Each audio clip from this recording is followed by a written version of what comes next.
नमस्कार प्रेक्षकांनो, मालिकेच्या आजच्या भागामध्ये आपल्याला पाहायला मिळणार आहे सगळेजण खूप खुश झालेले आहेत. काव्या पार्थचं बाळ आलेलं आहे आणि त्याचबरोबर सगळ्यांच्या मनातले राग रुसवे कमी झालेले आहेत. तर इकडे वसुधाने आता फोन केलेला आहे. वसुहत्याने पार्थला फोन केलाय. पार्थ आणि जेव्हा दोघ जण एकत्र आहेत आणि वसुहत्या रडत आहे की काय रे पार्थ, तू बाबा झाला, मी आजी झाले, मला कोणीही सांगितलेलं नाहीये, एवढी आनंदाची बातमी माझ्यापासून लपवली गेली. तेव्हा पार्थ म्हणतो नंदिनीने पण सांगितलं नाहीये का? त्यावर लगेच त्या वसुहत्या म्हणते की नाही, नंदिनीने पण नाही सांगितलं मला, तिने जराही माझा विचार केलेला नाहीये, मला सांगितलेलं नाहीये, असं म्हणत वसुहत्याने बोलायला सुरुवात केलेली असते. तर हे सगळं जेव्हा घडत असतं तेव्हा मात्र इकडे आता जीवा आणि नंदिनीने सुद्धा ठरवलंय की एकदा आर्याशी भेटायचं, आर्याला बोलायचं आणि बाकीच्या सगळ्या गोष्टींचा सोक्षमोक्ष लावायचा, काय तो एकदाच सोक्षमोक्ष लावून टाकायचा, असं त्यांनी ठरवलेलं आहे. तर इकडे काव्य आणि पार्थ दोघंही बाळाकडे आलेले असतात. बाळ काचेच्या पेटीत ठेवलेलं असतं आणि मग इकडे काव्य म्हणते की बाळ किती निश्चित छान झोपलेलं आहे. तेव्हा मात्र पार्थ म्हणत असतात की आता एकदा का बाळ उठलं की मग सगळ्या गोष्टी कशा वेगळ्या असणार आहेत, असं पार्थ सांगत असतो. कारण आता जो आपला प्रवास सुरू झालेला आहे तो आई बाबा म्हणून असणार आहे, असं काव्या पार्थला समजवत असते. दोघंही एकमेकांशी बोलत असतात. तर इकडे पार्थ आता निघालेला आहे. त्याने सिद्धिविनायकला नवस बोललेलं होतं की काव्याची डिलिव्हरी सुखरूप होऊ दे, बाळ व्यवस्थित असू दे, असं नवस त्याने बोललेला होता आणि त्यासाठी पार्थ निघालेला असतो आणि अनवाणी पायांनी जाऊन ते नवस पूर्ण करायचं आहे, असं पार्थने ठरवलेलं आहे. तर हे सगळं आता कशा पद्धतीने होणार आहे ते आपण डिटेलमध्ये पाहणार आहोत. तर इकडे आपल्याला पाहायला मिळतं ते म्हणजे काव्य आणि पार्थ बोलत असतात. काव्याला पार्थ सांगत असतो की नक्की काय काय झालं, गोष्टी कशा पद्धतीने झाल्या, काय करावं लागले, या सगळ्या गोष्टी आता पार्थ काव्याला सांगत असतो. काव्या सगळं ऐकत असते, कारण काव्याला माहिती आहे की किती धावपळ केली प्रत्येकाने. पार्थ म्हणतो की एकतर बाहेर इतका पाऊस पडत होता आणि कळत नव्हतं की नक्की काय करायचं आहे आणि गोष्टी कशा पद्धतीने करायच्या आहेत, कारण या सगळ्यातून कसा मार्ग काढायचा हे समजत नव्हतं. पण खरं तर नंदिनी सोबत होत्या. नंदिनीने ज्या पद्धतीने हे सगळं हँडल केलेलं आहे ना, ते खरंच खूप मोठं आहे, असं म्हणत पार्थ आता नंदिनीचं कौतुक करत असतो. त्याच वेळी तो सांगतो की बाळाची लाळ हे करण्यासाठी लागणारी क्लिप, त्याचबरोबर कापड, लायटर, या सगळ्या गोष्टी आम्ही शोधून आणल्या, गरम पाण्याची सोय केली, आर्याने जे जे सांगितलं होतं ते सगळं आणलं आणि त्या सगळ्या गोष्टी एकत्र आणत ह्या सगळ्या गोष्टी करण्यात आल्या. खरं तर त्यावेळी सगळ्यांनी मदत केली. म्हणजे आयुष्यात मला पहिल्यांदा एवढा आनंद झाला असेल ना, कोणा लायटरवाला मुलगा भेटला म्हणून, तो पहिल्यांदाच झाला असेल. नाहीतर सिगारेट ओढणाऱ्या माणसांचा मला खूप राग येतो, असं पार्थ सांगत असतो. तेव्हा मात्र काव्य देत असते आणि मग पार्थ सांगत असतो की आपलं बाळ आहे ना, आपल्या बाळाकडे जायचं, त्याने माझं बोट पकडावं, असं मला खूप वाटतं.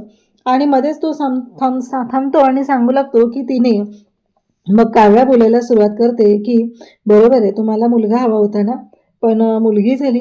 मग काव्या म्हणत असते की सॉरी. तेव्हा पार्थ म्हणतो की सॉरी कशाला, मुलगा मुलगी असं काही नसतं, ते आपला बेबो आहे ना, बस. आपल्या बेबोमुळे आपलं आयुष्य बदलून जाणार आहे, आपल्या आयुष्यामध्ये आनंदाचे क्षण येणार आहेत, आपल्याकडे लक्ष्मी आलेली आहे, त्याचबरोबर ती आनंदाची धनाची पेटी आहे, असं पार्थ बोलत असतो. आणि मग काव्या म्हणते ठीक आहे, मी एवढा छान बेबो तुम्हाला दिलाय ना, मग त्या बदल्यात तुम्ही मला काय देणार आहात, असं जेव्हा काव्या पार्थला विचारते तेव्हा काव्याच्या कपाळावरती फोरहेडला पार्थ किस करतो आणि तिला म्हणतो की खरंच खूप छान गोष्ट घडलेली आहे, असं तो तिला सांगू लागतो. तेव्हा मात्र काव्या सुद्धा तेवढीच खुश असते आणि दोघंही म्हणतात की आईंचा आवाज येतोय, म्हणजेच आता मानिनी आणि त्याचबरोबर शारदा दोघीही हॉस्पिटलला आलेल्या आहेत हे कळलेलं असतं. मग दोघंही आता बोलत असतात. मग पार्थ उठून बाहेर येतो. पाहतो तर काय काय मानिनीचं जे सेलिब्रेशन चाललेलं असतं, सगळ्यांना मानिनी पेढे वाटत असते, खुश असते. सगळ्या गोष्टींमुळं खरं तर मानिनीला खूप आनंद झालेला असतो. हे सगळं जे काय आहे ना, ते खूप आनंदात चाललेलं असतं आणि सगळेजण खुश असतात. तर इकडे मानिनी पार्थला म्हणते की हे घे बाबा, बाळाचे बाबा, पेढा घ्या पेढा, असं म्हणत बाळाच्या बाबांना पेढा दिला जातो आणि या सगळ्या गोष्टींचा आनंद आता सेलिब्रेट करणं सुरू झालेलं असतं. तेव्हा मानिनी ज्या पद्धतीने तिथे आनंद व्यक्त करत आहे, ती एवढी एक्सायटेड झालेली असते, काहीही झालं तरीही आत्ता बाळाच्या बाबतीतला जो काही आनंद आहे ना तो पाहण्यासारखा असतो. हे सगळ्यांच्याच लक्षात आलेलं असतं. सगळेजण खूप खुश असतात, खूप आनंदात असतात. सगळे आनंदात या सगळ्या गोष्टी अगदी एन्जॉय करत असतात. आणि त्याचवेळी लगेचच पार्थला मानिनी म्हणते की अरे हे पेढे वाटायचे आहेत मला. तेव्हा मिथुन काका सांगू लागतो की काय सांगू, वहिनींची एक्साइटमेंट सगळीकडे नुसती पळापळ धावाभाव सुरू होती. आणि आता तुला सांगू का, येताना प्रत्येकाला पेढे वाटलेले आहेत. यांच्या या एक्साइटमेंटमध्ये 2 शुगर पेशंटवाले जे लोक होते ते सुद्धा पेढा खाऊन गेलेले आहेत. तेव्हा मानिनी म्हणते कुठे आहे रे तुझी मुलगी, मला तुझ्या मुलीला भेटायचं आहे. तेव्हा पार्थ म्हणतो की हो माझी मुलगी तिकडं आहे. आणि मग खरं तर आज पार्थला मुलगी झाली या गोष्टीचा जो आनंद असतो तो तिथे दिसत असतो. सगळ्यांच्या चेहऱ्यावरती तो आनंद दिसत असतो.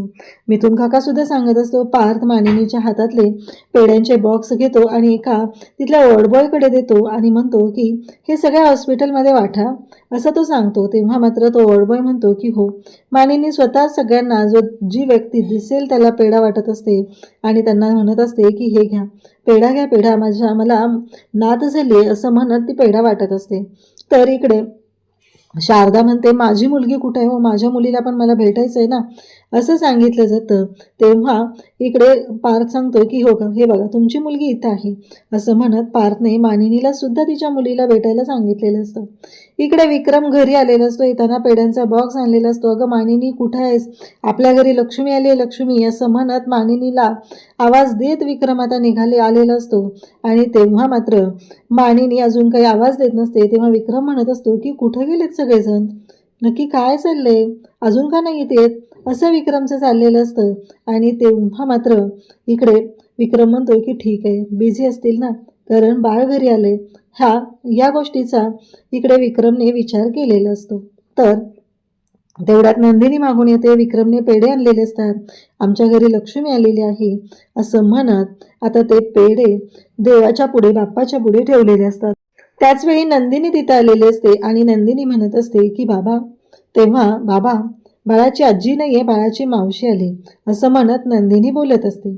बाळाच्या मावशीला नाही का देणार पेढा असं म्हणत नंदिनी बोलत आहे. हे पाहून मात्र खरं तर इकडे विक्रम म्हणत असतो की हो, कसे माहिती आहे का नंदिनी, प्रत्येक वेळेस या घरावरती जे संकट आलेलं आहे त्या संकटाशी लढण्यासाठी, त्या संकटासोबत सामना करण्यासाठी तू आलेली असतेस, प्रत्येक वेळेस सज्ज असतेस. पण आज तुमच्याकडून जी काही चूक झालेली आहे त्या चुकीसाठी मी कधीच तुम्हाला माफ करणार नाही असं इकडे नंदिनीला विक्रम म्हणत असतो. आणि आपल्या घरी जरी मुलगी आलेली असली तरीही कुठेतरी माझ्या मनातला राग आहे तो कमी झालेला नाही आहे, कारण या सगळ्या गोष्टींमुळं मी तेवढाच डिस्टर्ब झालेला आहे असं इकडे विक्रम सांगत असतो. तर नंदिनीला वाईट वाटत असतं. नंदिनीने आज जे काही केलेलं आहे ते सगळ्यांना माहिती आहे. नंदिनी सगळ्यांशी खूप प्रेमाने वागत असते आणि त्याचबरोबर या सगळ्या गोष्टी जेव्हा घडत असतात तेव्हा मात्र आता इकडे रम्याची अवस्था मात्र बिकटच झालेली असते. रम्याला कळतच नसतं की आता करू काय आणि कसं करू, हा एकच प्रश्न तिच्या पुढे उभा राहिलेला असतो. आणि आता मात्र रम्या म्हणते की नाही, काहीही झालं तरीही हे सगळं थांबलं पाहिजे. मी किती प्रयत्न केले पार्थ माझ्या बाजूने यासाठी. आता पार्थ कधीच माझं होऊ शकणार नाहीये, कारण काहीही झालं तरीही पार्थ माझा होऊ शकणार नाही. म्हणून रम्याने आदळापट सुरू केलेली असते. रम्या ज्या हातात येतील त्या वस्तू फेकून देत असते आणि त्याच वेळी ती ते वसवत असते. तिला समजवत असते. ती म्हणते की काव्याला लेबर पेन सुरू झाले, सगळं झालं, पण तिथे पोहोचली कोण, नंदिनीने डिलिव्हरी केली. आता ही काय अजून डॉक्टर होणार आहे का असं म्हणत ती बोलत असते. तिला राग येत असतो. तिला कळत नसतं की हे सगळं काय चाललंय आणि या सगळ्याचा परिणाम कोणाला भोगायला लागतोय, आम्हाला भोगायला लागतोय असं म्हणत रम्याची चिडचिड चाललेली असते. तेव्हा मात्र नंदिनी म्हणत तिथे येते आणि म्हणते की कसं आहे माहिती आहे का रम्या, मला माहिती आहे हे सगळं काय चाललंय, ते तुला त्रास होतोय, या सगळ्या गोष्टी मला पटतात. पण एक गोष्ट लक्षात ठेव, जे तुझं होतं ते तुला मिळालंच असतं, पण ज्यावेळेस आपल्याला ते मिळत नाहीये तेव्हा त्याचा अर्थ फक्त एकच असतो की ते आपलं नाहीये म्हणून आपल्याला मिळत नाही. ही गोष्ट कायमस्वरूपी लक्षात ठेव, कारण काहीही झालं तरीही ज्या पद्धतीने तू रिॲक्ट होत आहे त्यावरून असं वाटत आहे की या सगळ्या गोष्टी करण्यामागे तुझा तर हात नव्हता ना. पण एक गोष्ट लक्षात ठेवायची आहे की काहीही झालं तरीही आत्ता या सगळ्याशी माझा संबंध का, हा प्रश्न तुला पडला असेल, पण हो, या सगळ्याशी माझा संबंध आहे, कारण तुम्ही माझ्या बहिणीबद्दल बोलत आहात. आणि त्याच वेळी नंदिनी तिथे सांगत असते. तर इकडे आता मानिनी त्याचबरोबर घरातले सगळेजण तिथे असतात आणि हॉस्पिटलमध्ये काव्याशी बोलत असतात. काव्याला म्हणत असतात की काव्या, खरंच आपल्या घरी मुलगी आली, खरंच पहिली मुलगी आली आहे आणि आपल्या घरी आनंद घेऊन आलेली आहे. तेव्हा पार्थ म्हणत असतो की पहिली काय आणि दुसरी काय, प्रत्येक मुलगी ही आनंद घेऊनच येते. मग काव्याला म्हणत असते की किती ग धीराचेस, कळहा मला सगळं, एवढ्या लेबर पेन सुरू झालेल्या होत्या, एवढा सगळा त्रास तुला होत होता, तरीही तू थांबली नाहीस, पेपर लिहिला आणि अगदी मनापासून या सगळ्या गोष्टी केलेल्या आहेत. असं इकडे मानिनी बोलत असते. शारदा सुद्धा तिथं असते. तेव्हा मात्र इकडे मानिनी म्हणते की खरंच तुला माहिती आहे का, प्रत्येकाच्या डिलिव्हरीची एक वेगळी गोष्ट असते, म्हणजे कोणाची वेगळ्या पद्धतीने असते, कोणाची कशी. पण तुमच्याकडे एक तुमची स्टोरी असेल तुमच्या बाळाला सांगण्यासाठी की बाळा तुझा जन्म कसा झाला. तेव्हा मात्र सगळेजण तिथे असतात आणि मग इकडे बोलत असतात की ह्या सगळ्या गोष्टी अशा झालेल्या आहेत. आणि मग शारदा म्हणत असते की खरंच आमच्या जावई बापूंचंही तेवढंच कौतुक केलं पाहिजे, कारण ते सुद्धा सोबत होते, म्हणूनच या गोष्टी होऊ शकलेल्या आहेत. वाटतं तेवढं सोपं नव्हतं, पण फायनली ते निभावलं गेलं. नंदिनी त्याचबरोबर पार्थ दोघंही सोबत होते आणि त्यांच्यामुळे या सगळ्या गोष्टी पॉसिबल होऊ शकलेल्या आहेत. तर इकडे मानिनी म्हणत असते की एवढं सगळं झालं, पण तू मात्र हार मानलेली नाहीस, असं मानिनी काव्याला सांगत असते. तेव्हा काव्या म्हणत असते की हो, मी ठरवलं होतं काहीही झालं तरीही हार मानायची नाही, तुमच्या सगळ्यांचे आशीर्वाद माझ्या पाठीशी होते. तेव्हा मानिनी म्हणते की खरंच म्हणजे पार्थ सोबत होता. इकडे शारदा म्हणत असते की आमच्या वेळेस नवरा बाहेरच असायचा. त्यावर मानिनी म्हणते आमच्याकडे काय, मला लेबर पेन सुरू झाल्या, सगळं झालं, पण काहीही झालं तरीही माझ्याकडे या गोष्टींना हे नव्हतं, कारण विक्रम काही आलेच नाहीये. शेवटी मी डॉक्टरांना म्हणले की अहो बाळाचे बाबा येईपर्यंत वर्ष लागेल, त्यामुळं करून टाका तुम्ही डिलिव्हरी. दोन्ही डिलिव्हरीच्या वेळेस तेच झालेलं आहे, असं मानिनी सांगत असते. आणि त्याच वेळेस मानिनी म्हणत असते की काही झालं तरीही या सगळ्या गोष्टी ज्या असतात त्या खरं तर प्रत्येकाच्या आयुष्यातला एक वेगळा असा आनंद असतो, असं मानिनी सांगत असते. तर इकडे शारदा मानिनी दोघीही बोलत असतात. मग काव्याला वॉटर ब्रोक झालेला होता, तरी सुद्धा काव्या लढत होती. काव्या प्रत्येक वेळेस प्रत्येक क्षणाला तिथे लढत होती आणि आज बाळ जन्माला आलेलं आहे, असं सगळेजण बोलत असतात. तर इकडे काव्याच्या बाबतीतली ही स्टोरी सांगितली जाते. खरं तर एवढ्या छान पद्धतीने, एवढ्या आनंदात काव्याचा बेबी आलेला आहे, सगळेजण खुश आहेत. आणि त्याच वेळी इकडे एक्साइटमेंट सगळ्यांची किती आहे याबद्दल बोलणं चालू असतं. मिथुन काका सुद्धा तेवढेच खुश असतात. काव्याला हसवलं जात असतं. काव्याला या सगळ्या आनंदाच्या क्षणी सगळेजण तिला बोलत असतात. त्याचबरोबर काव्या, तुझं बाळ जे आहे ना ते खरंच खूप छान आहे, अगदी काव्या पार्थचं जे बाळ आहे त्यांच्या दोघांसारखंच गुणी आहे असं सांगितलं जातं. अगदीच गोंडस असं आहे आणि छान तसं झोपी गेलेलं आहे, हे दोघेही सांगतात. आणि तेव्हा मात्र इकडे आता रम्याची जी काही वाट लागलेली असते तेव्हा नंदिनी तिथे येते आणि नंदिनी म्हणते की हे बघ रम्या, मी तुला कितीही वेळा समजवण्याचा प्रयत्न केला तरी तू त्याच पद्धतीने वागत असते, हे तुलाही माहिती आहे. त्यामुळं तू कितीही काहीही प्रयत्न केलेस तरीही मला माहिती आहे की तुझ्या आयुष्यात काय होणार आहे ते, कारण जे तुझं नाहीये ते तू स्वतःकडे घेण्याचा प्रयत्न का करतेस. कारण तू कितीही स्वतःकडे गोष्टी ओढण्याचा प्रयत्न केला, काही झालं तरी काहीच उपयोग होणार नाहीये. विचार कर, माझं आणि पारचं सुद्धा लग्न जमलं होतं, पण आम्ही त्या गोष्टी ऍक्सेप्ट केल्या आणि आम्ही पुढे आलो. मग तू का नाही करत आहे, तूही त्या गोष्टी ऍक्सेप्ट कर, पुढे ये, सगळं व्यवस्थित होईल. उलट त्यांची मैत्री सुद्धा तेवढीच लाख मोलाची आहे. पार्थ किती चांगले आहेत तुला माहिती आहे ना. अगं त्यांच्या मैत्रीचं नातं जरी सोबत असलं तरी खूप होणार आहे. तेव्हा ती म्हणते की तुला काय माहिती. तेव्हा काव्याच्या बाबतीत जे काय बोलायचं असेल ते मला माहिती असलं पाहिजे असं नंदिनीचं म्हणणं असतं, कारण काव्या माझी बहीण आहे आणि माझ्या बहिणीच्या बाबतीत जर काय उलट सुलट बोललं जात असेल तर मला मात्र मध्ये पडावंच लागणार आहे, असं नंदिनीने स्पष्टपणे सांगितलेलं असतं. आता मात्र कोणताच ऑप्शन यांच्याकडे नसतो. काहीही झालं तरीही या सगळ्यामध्ये आता काव्या आणि त्याचबरोबर जे पार्थ यांच्या बाबतीतलं हे सगळं सुरू असतं. काव्याच्या बाळाचा पेढा नंदिनी स्वतः रम्याला देते आणि म्हणते तू कितीही काहीही म्हणालीस तरीही या गोष्टी विसरू नकोस असं म्हणत तिने तो पेढा दिलेला असतो आणि सांगितलेलं असतं की हे जे काही आयुष्य आहे ते तुलाही माहिती आहे की कसं आहे, त्यामुळं त्यातून तू काय करायचं आहे हे तू ठरव असं म्हणत तिने तो पेढा दिलेला आहे आणि एवढंही सांगितलेलं आहे की त्यामुळं पुढच्या गोष्टींचं काय करायचं आहे हे तुला बघायचं आहे असं आता नंदिनीने तिथे ठणकावून सांगितलेलं असतं.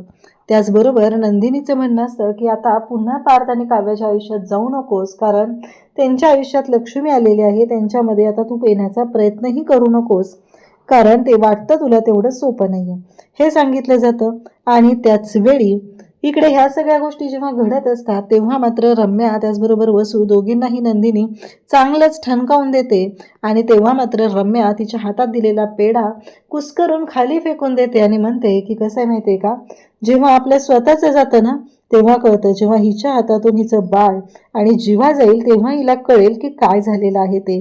कारण आत्ता हिला वाटत आहे की हिनं जे काय करते, हिनं जे काय बोलते ते बरोबर आहे, पण नाही. काहीही झालं तरीही या सगळ्या गोष्टी ज्या आहेत त्या चुकीच्याच पद्धतीनं चाललेल्या आहेत असं म्हणत आता बोलणं सुरू झालेलं असतं. तेव्हा इकडे आता सगळेजण येतात, बाळाकडे बघायला आलेले असतात. शारदा आणि मानिनी बाहेरून काचेतून बाळाला बघत असतात. तेव्हाच जीवासुद्धा तिथं पोहोचलेला असतो आणि जीवा आणि नंदिनी दोघंही बाळाला पाहत असतात.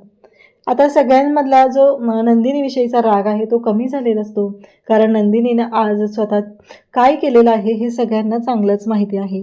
तेव्हा जीवा आणि नंदिनी दोघंही एकमेकांकडे पाहू लागतात. दोघांनाही कळलेलं असतं की हे सगळं काय होतंय, या सगळ्यातून कसा मार्ग काढायचा आहे, ह्या मोठ्या गोष्टी असतात आणि त्या गोष्टी छान पद्धतीने सॉल्व्ह केल्या जातात.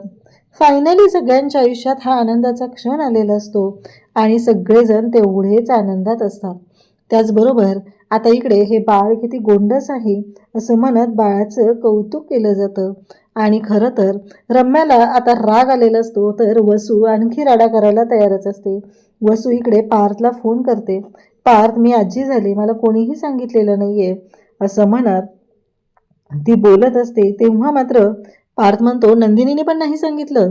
खरं तर पार्थला माहिती आहे की नंदिनीने हे सांगितलं असणार आहे. काव्य आणि पार्थ दोघंही हसत असतात आणि इकडे वसू मात्र रडत असते, रडायचं नाटक करत असते. आणि त्याच वेळी इकडे वसू आणि त्याचबरोबर रम्या तर काव्या पार्थला म्हणत असते की सगळे भेटायला आले, पण बाळाची आत्या काही भेटायला आलेली नाही असं ती सांगू लागते. आणि मग मात्र या सगळ्या गोष्टी अशा पद्धतीने सुरू झालेल्या असतात. तेव्हा आता जीवा आणि नंदिनी असतात, ते आर्याला फोन करतात आणि आम्ही तुला भेटायला येणार आहे, सगळ्या गोष्टींचा सोक्षमोक्ष लावायचा आहे आणि तो आजच्या आज लावायचा आहे असं दोघंही बोललेले आहेत.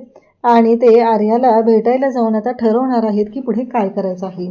काव्य आणि पार्थ दोघंही बाळाकडे आलेले असतात. काव्याला बाळाकडे आणलेलं असतं आणि तेव्हा मात्र पार्थ म्हणत असतो की आजपासून आपला आई बाबा म्हणून हा प्रवास सुरू झालेला आहे.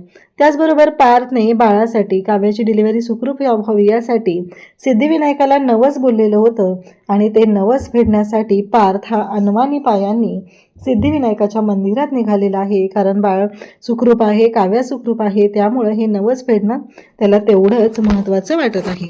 अशाच अपडेटसाठी चॅनलशी कनेक्ट राहा. थँक्यू.